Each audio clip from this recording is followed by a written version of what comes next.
Olá e sejam todos muito bem-vindos ao canal da Engenharia e Inovação. Para quem ainda não me conhece, meu nome é Vladimir Araújo e eu te convido a se inscrever no nosso canal, clicar no sininho para você não perder nenhum desses vídeos. Olha, a gente já tratou aqui antes sobre Generative Design, ok? Então vamos falar mais um pouquinho dele agora, mas dessa vez aplicado à modelagem de estruturas. Muita gente acha que o Generative Design está principalmente ligado a design de interiores ou a arquitetura orgânica.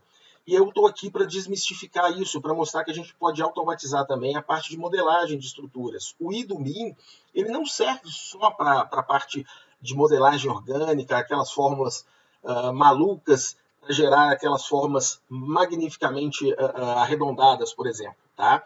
A gente trabalha com toda uma série de informações, algoritmos, parâmetros, enfim, para gerar também informações mecânicas, funcionais, não funcionais, muito além da geometria. Tá legal? Bom, eu quero citar aí dois exemplos de aplicação prática de modelagem de estruturas com o uso do Generative Design. À nossa esquerda, nós temos o nosso querido Frank Gehry. E à nossa direita, não é o Engenheiro Sincero. Aliás, alô para você, Engenheiro Sincero. Perfil bacana, sigo ele, sigam também, é muito legal. Tá? Mas esse daí, na realidade, é o nosso querido Gustav Eiffel, também conhecido como Gugu para os íntimos. Tá? Bom, o que eles dois têm em comum e qual é a relação deles com o Generative Design? Vamos lá. Para quem não sabe, foi Gustav Eiffel quem criou, construiu, projetou, enfim, calculou a nossa querida, lindíssima, magnífica Torre Eiffel lá em Paris. Acontece que Paris, estando no hemisfério norte, ela passa por um verão rigorosamente quente, né? A gente sabe que o verão lá também é quente, e também tem um inverno muito frio. Entre essas estações, tá, a gente tem uma variação de temperatura e também uma variação na dilatação dos materiais da torre, que causa uma diferença de até 46 centímetros na altura dela.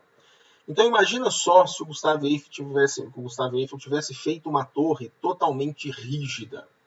Né? Ela iria se partir facilmente no verão, no inverno, enfim. Ela não conseguiria ficar de pé, ela ia colapsar.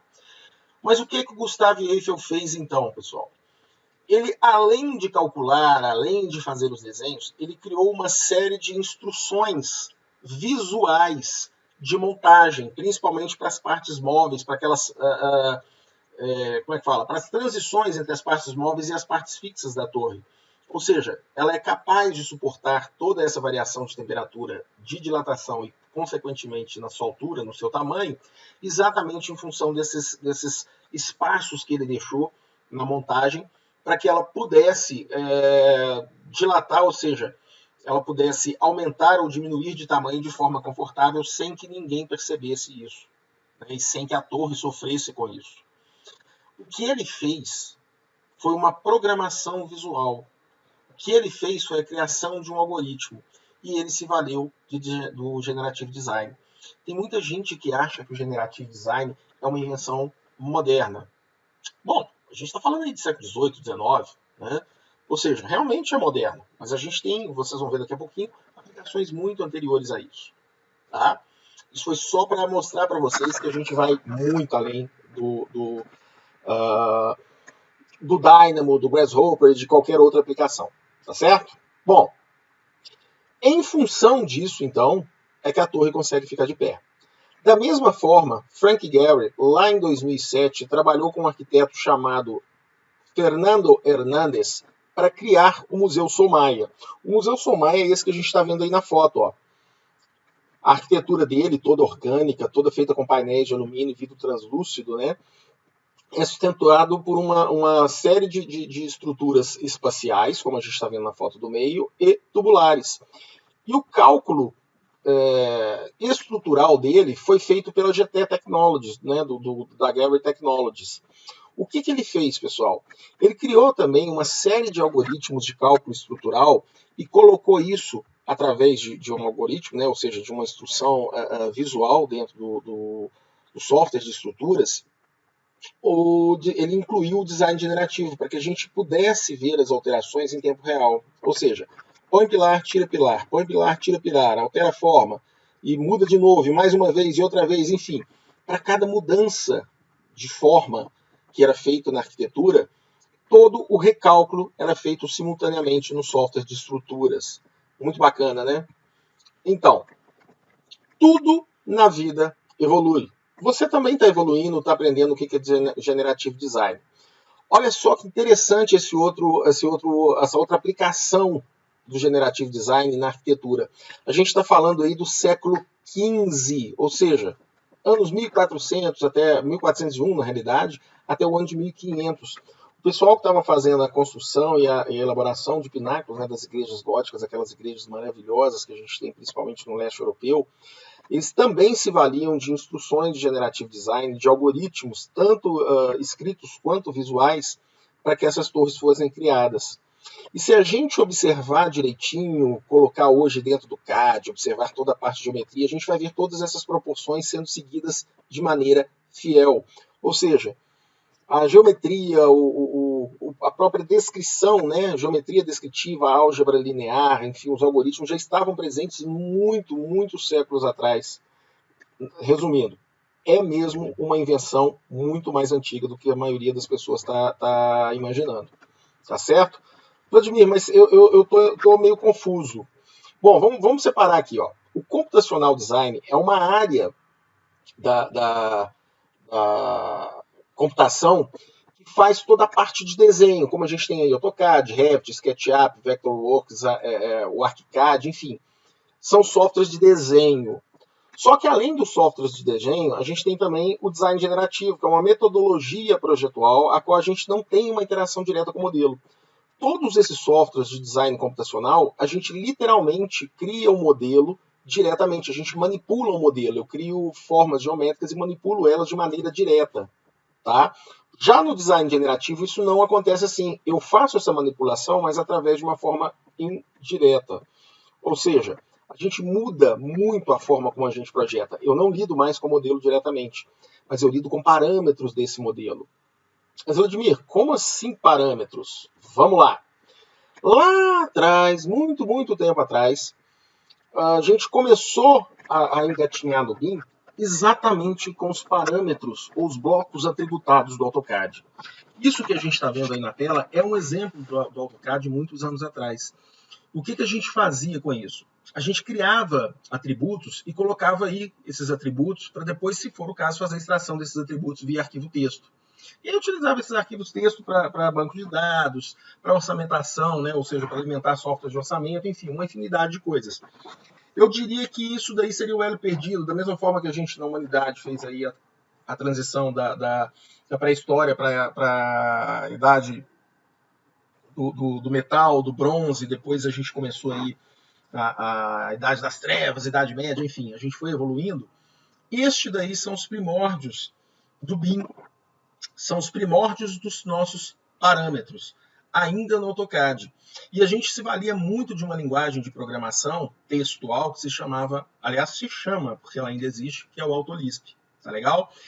Eu gosto de fazer o parâmetro como sendo o pessoal da velha guarda, do Atari, né? É um videogame como é o PlayStation. Só que ainda era um videogame rudimentar, eram os recursos que a gente tinha na época, tá certo? Só que, de novo, as coisas evoluem. E aí a gente começou a trabalhar com modelos federados, com a integração de modelos de estrutura, de hidráulica, de elétrica, de arquitetura, realidade aumentada, realidade virtual, enfim. Como diria nosso amigo Leônidas, arrumei uma confusão. O que acontece? Quando a gente fez essa transição do CAD para o BIM, a gente também evoluiu nos nossos parâmetros. E a gente começou a ter esses parâmetros de forma editável. E aí é o que eu falo que foi a evolução do Atari para o PlayStation. A gente tem hoje um poder de processamento muito maior. Então a gente tem também a possibilidade de trabalhar com algoritmos generativos em tempo real dentro dos nossos modelos. Como que isso vai acontecer, Vladimir? Vamos dar uma olhada nisso aí. Essa tela do Revit, tá legal? O que vocês estão vendo aí, ó, nesses destaques vermelhos, não é a escala da vista. Eu não estou falando da disciplina de arquitetura e nem do nome da vista em si. Até porque, se eu for mais para baixo, eu também estou vendo aí, ó, vistas, all. Mas espera aí, se eu já tenho as vistas aqui em cima, eu vou ter elas ali embaixo de novo, o que é isso? Né? Bom, a gente está lendo o nome amigável, né? Ou seja, nome da vista, disciplina de arquitetura, todas as vistas, mas isso na realidade são parâmetros. É aí que mora o I do BIM. É aí que a gente tem que prestar atenção. Todos esses itens aí para cima, elevação do olho, elevação do alvo, posição da câmera, modelo de vista, nome da vista, dependência, título da página, filtro de fase, enfim, todos esses campos são parâmetros. E eu tenho a liberdade de editar todos esses parâmetros. Para quem já viu os meus vídeos de Navisworks ou fez o meu treinamento, viu que eu falo muito lá no Navisworks sobre o Task Type. O Task Type é onde a gente vai determinar o que é que vai ser construído no nosso 4D, o que é uma pré-montagem, uma montagem, o que é um arquivo, um item temporário, como, por exemplo, um andaime que a gente utiliza por um determinado período de tempo, uma grua, equipamentos, canteiros, enfim. Tudo isso a gente pode puxar direto do nosso modelo, exatamente desse filtro de fase, sem necessariamente ter que preencher essa coluna toda de novo lá no nosso Navisworks. A gente só precisa criar rotinas que mandem isso para a gente, para o nosso cronograma. E a gente não vai ter que se preocupar em criar tudo isso novamente. Eu posso extrair todas essas informações direto do meu modelo. Basta que eu pense no meu processo BIM. Tá legal? Bom, vamos falar especificamente sobre uma janela, por exemplo. Aí faz de conta que a gente vai lá e edita o tipo dela. Tá legal? Então a gente entra exatamente nas telas de categoria e parâmetros de família. Então esses itens estão aí à esquerda. Ó. Por exemplo, o número OmniClass, que a grosso modo, tá? A gente pode comparar assim de longe, só para termos de analogia mesmo, com a nossa tabela de códigos do Sinap para classificação. Tá? Do mesmo jeito que a gente tem o número OmniClass aí, ó, e aí a gente tem as classificações, né, dos produtos conforme o OmniClass 23 aí, de janelas, a gente tem também os parâmetros da nossa tabela do código Sinap. Não é uma sábia decisão a gente simplesmente renomear o número OmniClass e modificar o banco de dados do OmniClass, não. Mas a gente pode, sabiamente, duplicar o campo OmniClass, renomeá-lo para Sinap e reclassificar todo o nosso banco. Então a gente manteria as duas bases. Tá legal? Eu estou falando de parâmetros, pessoal. Parâmetros. Tá certo? Falando em parâmetros, cada uma das minhas equipes, tem os seus próprios parâmetros. A minha equipe de paisagismo vai entrar com o nome da minha vegetação, a localização dela. O pessoal que trabalha com a parte de lajes do meu time aí vai entrar com toda a informação de resistência da minha laje, se ela é steel deck, se ela é treliçada, se ela é maciça. Né? O pessoal da pele de vidro aí do time D vai falar qual é o tipo de caixilho, se aquele alumínio é anodizado bronze, fosco, preto, se o vidro é antélio, se o vidro é comum, se é esverdeado, se é blindex, tem camada dupla de insolação, enfim. Todos eles têm informações para acrescentar no nosso modelo. E aí, de novo, a gente se faz valer dos parâmetros para armazenar todas essas informações, ou seja, todos os dados de projeto dentro de uma única base. Por isso que a gente chama de modelo integrado, de modelo federado, porque eu tenho todos os meus modelos vinculados e todas as informações deles, ou seja, todos os dados de projetos, dentro de uma mesma base de dados. Então, eu consigo saber quais informações estão vinculadas a quais projetos. E como uma informação, ou como um projeto, uma geometria interage com a outra, ou como uma propriedade mecânica interage com a outra. Lembra que eu falei lá, por exemplo, das propriedades de dilatação do aço? Se eu tiver as propriedades mecânicas do vidro, né, do próprio alumínio anodizado, eu tenho condições de verificar se ele consegue suportar temperaturas altas de verão ou não. Né? Como é que eu vou fazer a fixação disso dentro numa laje, numa fachada, enfim. São informações que eventualmente são utilizadas por mais de um time e não apenas por um. Tá certo? Isso é que a gente chama de CDE, o meu ambiente comum de dados. Por quê? Eu tenho uma única fonte de informação para gerenciar, disseminar, coletar dados, né? Disseminar a minha documentação, ou seja, toda a parte gráfica e dados não gráficos. Aí eu utilizei até o BIM 360 para usar como exemplo, mas a gente tem outros, tá certo? O Dynamo entra nessa brincadeira exatamente fazendo a extração desses dados para que eu possa trabalhar em várias plataformas.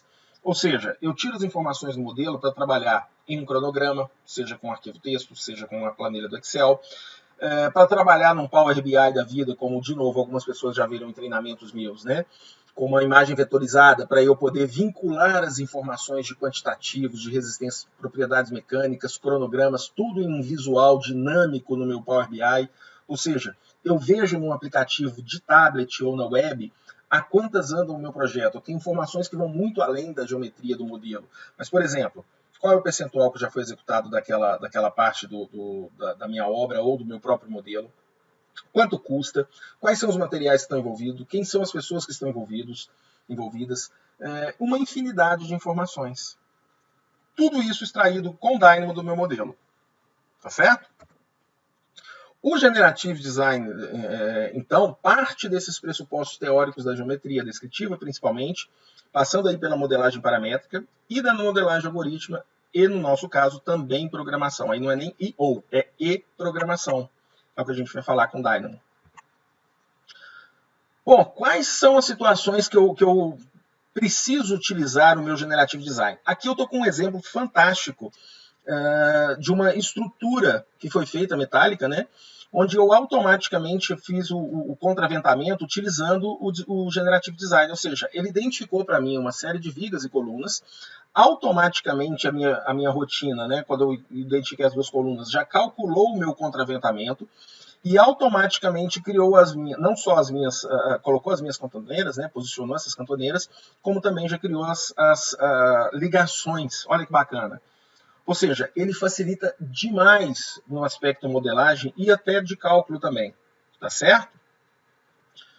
Além disso, eu tenho a possibilidade de experimentar em tempo real, como a gente viu lá também naquele exemplo do Frank Gehry, mudar a minha geometria e ver qual é o comportamento dela. Eu consigo, por exemplo, fazer cálculos em tempo real. Isso também é fantástico, porque a gente tem a possibilidade de experimentar várias formas para a nossa arquitetura e várias formas também para a nossa estrutura. Então, isso vai muito além de geometria, porque ele pode envolver também cálculos. Resumindo, o Generative Design é um novo paradigma, ou seja, um novo padrão no processo de concepção de projetos. Tá certo? Através dessas novas tecnologias, como o Dynamo, a gente consegue gerar uma infinidade de propostas para analisar. Tá certo? Mas não esquecendo que o que está por trás de tudo isso somos nós, seres humanos. Ou seja, a nossa inteligência, a nossa capacidade de criatividade. Tá certo? Bom, como é que eu faço então para desenvolver no Dynamo, Vladimir? Você não precisa ser igual a Nazaré, tá? Você não precisa ser igual a Nazaré confusa, muito menos o Neil. Tá legal? Ah, Vladimir, então tem que ser igual o Stephen Hawking ou o Einstein. Não, gente, esquece. A coisa é muito mais simples do que isso. Para quem não sabe, aquele cara que gritou assim, Eureka, quando entrou na banheira, também conhecido como Arquimedes, ele estava com um probleminha para resolver sobre a questão de volume, né, deslocamento de volume, de empuxo, enfim. Ele resolveu vários problemas, pura e simplesmente quando ele foi tomar banho. Ele deitou na banheira e descobriu a relação entre o volume, né? Por exemplo, quando ele deitou na banheira, todo o volume do corpo dele foi exatamente o mesmo volume deslocado pela água. Ele também conseguiu, através disso, porque os corpos têm densidades diferentes, fazer cálculos físicos sobre a questão do empuxo, por exemplo. Tá? Resumindo, a gente não precisa ser nenhum expert, não precisa ser programador, precisa ser um cara super inteligente, não. A gente só precisa deixar as coisas fluírem. Naturalmente elas vão surgindo. Tá?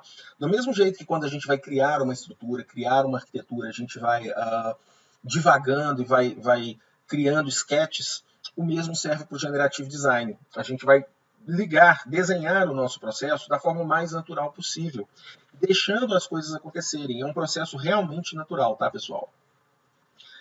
Só para mostrar para vocês como é que isso funciona. Se eu mostrar para vocês uma tela escrito T1 e T2, muita gente vai falar assim, tempo 1 e tempo 2. Por exemplo, 2 carros no tempo 0 na linha de partida. Tá? Pode ser, claro que pode. Mas podem ser outras duas variáveis de inúmeras outras equações. Se eu mostrar para vocês aí o point 1 do jeito que está aí, vai ficar confuso. Mas explicando para vocês que o meu ponto 1 é, na realidade, um ponto que foi colocado nas coordenadas T1 e T2, vocês já vão começar, puxa vida, então meu ponto 1 está na coordenada T1 igual a 0 e T2 igual a 0. Eu posso fazer uma analogia, T1 é x e T2 é y. Resumindo, ponto 0, 0. Se eu seguir adiante e falar de T3 e T4, aí o pessoal vai virar e falar assim, puxa vida, T3 pode ser Z, mas o que seria T4? Bom, de novo, estamos falando de texto, estamos falando de variáveis. Então eu preciso de uma próxima linha de texto para tentar fazer a interpretação disso. E aí eu coloco ali ponto 2. Ah, ufa, que alívio. Então o meu ponto 1 está nas coordenadas T1 e T2, e o meu ponto 2 está nas coordenadas T3 e T4. Os valores de T1 e T2 são iguais 0 e 0. Os valores de T3 e T4 são 5,6 em x e 11,5 em y. Bom, então agora sei que eu tenho 2 pontos, que eu posso inclusive ligá-los e fazer uma linha. Se eu posso fazer uma linha, eu posso também calcular a distância entre esses 2 pontos. Ou seja, eu posso criar uma variável chamada num1, né, de número 1, e medir a distância entre essas duas geometrias, que são esses 2 pontos. Então, num1 é igual a distância entre o ponto 1 e o ponto 2. Vladimir, não está tão complicado quanto eu achei que estivesse, não. Não está. Agora vamos seguir. Ó. Eu posso também criar o meu círculo 1. E esse meu círculo 1, no caso, tem um Bicenter Point Radius. Olha que legal. Então eu vou fazer um círculo, que tem um center point, que é o point 1, e o radius, que é dado pelo num1. Legal, né? Mas eu ainda não estou conseguindo visualizar, Vladimir. Não tem problema não. Próximo passo é isso, dentro do Dynamo. Olha que legal. Então a gente tem aí os 3 eixos, x, y e z. O que acontece? A partir do momento que eu inseri T1 e T2, as duas coordenadas, né, que falei que aquilo ali são as coordenadas de um ponto, ele automaticamente inseriu um ponto para mim. Conseguiram visualizar? Então ali, ó, nos encontros dos eixos x, y e z também, né, ele colocou lá nas coordenadas 0 e 0,1. E aí o que eu fiz? Logo em seguida eu falei para ele que o meu ponto 2 está nas coordenadas 5,6 em x e 11,5 em y. São as coordenadas T3 e T4, pelas variáveis T3 e T4. Visual é muito mais fácil, né, pessoal? E aí eu falei o seguinte, olha, entre esses 2 pontos existe uma distância que eu vou chamar de num1. Olha que legal. Então ele já sabe também qual que é essa distância. E aí o que eu falei para ele? Ô, Dynamo, cria para mim um círculo cujo centro vai ficar em point 1 e o raio dele é a distância entre o ponto 1, que é o 0, 0, e o num1, que é dado entre a diferença de distância de ponto 2 e ponto 1. Puxa, Vladimir, ficou muito mais fácil de entender assim. Pois é isso que eu falo sobre programação visual, mas vamos lá. A gente ainda não está na programação visual, porque o que eu estou fazendo aí é traduzir o texto numa figura geométrica. Tá? A programação do Dynamo é um pouquinho diferente. Quando eu falo um pouquinho diferente, olha só. Vamos observar lá. T1, T2, T3, T4, num1 e círculo 1. Ok? Círculo 1. Então nós temos aí 4 variáveis, né, de T1 a T4 que vão mostrar para mim quais são os 2 pontos, né, as duas coordenadas x e y dos 2 pontos. A variável num1, que é exatamente a distância entre esses 2 pontos. E a variável círculo, ou função círculo, que ele vai me falar que o círculo está lotado no ponto 1, ou seja, o centro dele é no ponto 1, que a gente já tem, e o raio dele é esse no 1, que a gente também já tem. E aí tem os nossos valores. E aí como é que isso ficaria no Dynamo? 0 e 0 para x e y, para o primeiro ponto, 5,6 e 11,5 para o segundo ponto, também é um point by coordinates, então observem essas caixinhas aí, ó. 0, 0 em x e y, que é um ponto através de coordenadas, 5,6 e 11,5 para o outro ponto, que também é um ponto by coordinates. São esses pontos que a gente viu. Tá vendo? T1, T2, T3 e T4. Agora, a gente faz a medição, ou seja, a distância entre essas geometrias. A primeira geometria, que é o primeiro ponto, e a outra, literalmente, outra geometria, que é o segundo ponto. Então, agora eu também sei a distância entre esses 2 pontos. E aí eu só preciso inserir o meu círculo, então. Tá? O center point vai ser o meu ponto, o meu primeiro ponto, né? O ponto 1, que é 0, 0. E o meu raio vai ser exatamente a distância entre o ponto 2 e o ponto 1. Olha que bacana. Muito fácil agora, não é, pessoal? Então, keep calm and let's go. Vamos fazer o seguinte. Na próxima aula, eu vou mostrar para você, então, como modelar no Dynamo, dentro do Revit, uma treliça utilizando os perfis da Gerdau. Bora lá comigo? Te vejo na próxima aula.